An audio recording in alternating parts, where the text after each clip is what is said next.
भैया जी।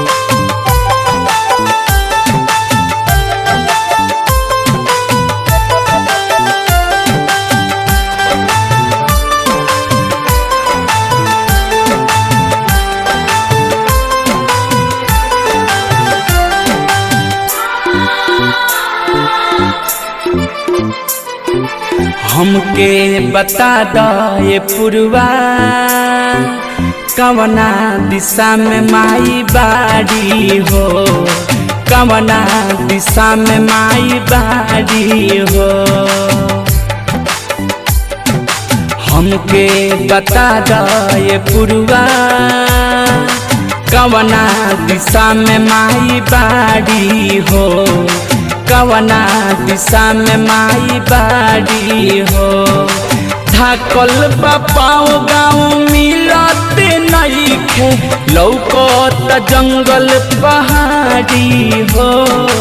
हमके बता दे पुरवा कवना दिशा में माई बाड़ी हो, कवना दिशा में माई बाड़ी हो।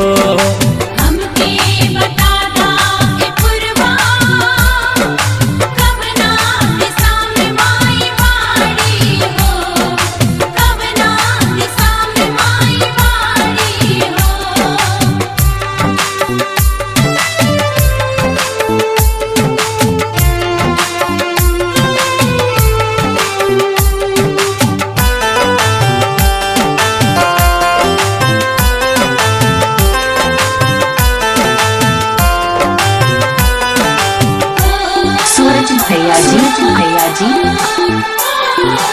अब हम कहाँ जाई दर्शन ना हो पाई, आता पता नहीं खे माई के।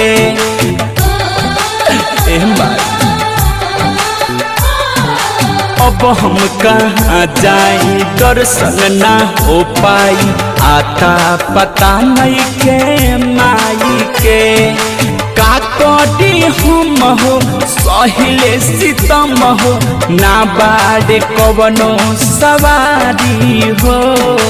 हमके बता दे पुरवा कवना दिशा में माई बाड़ी हो, कवना दिशा में माई बाड़ी हो।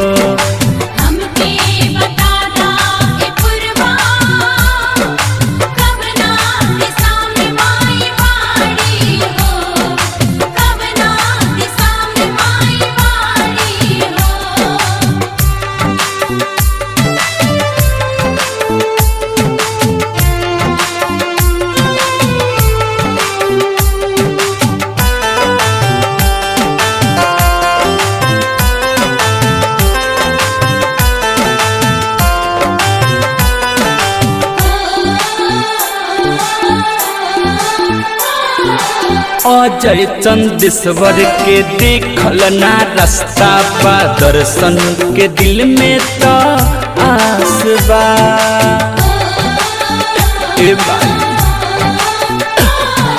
झुनाया मुना के देखल ना रास्ता बा, दर्शन के दिल में तो आस बा। अशोकल बेला दुख सहेला, बारा मधरवा अनाड़ी हो। हमके बता दे पुरवा कवना दिशा में माई बाड़ी हो, कवना दिशा में माई बाड़ी हो।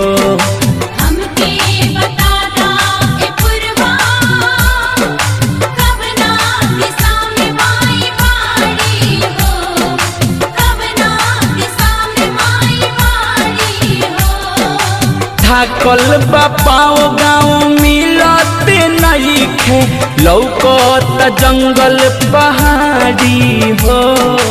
हमके बता दे पुरवा कवना दिशा में माई बाड़ी हो, कवना दिशा में माई बाड़ी हो।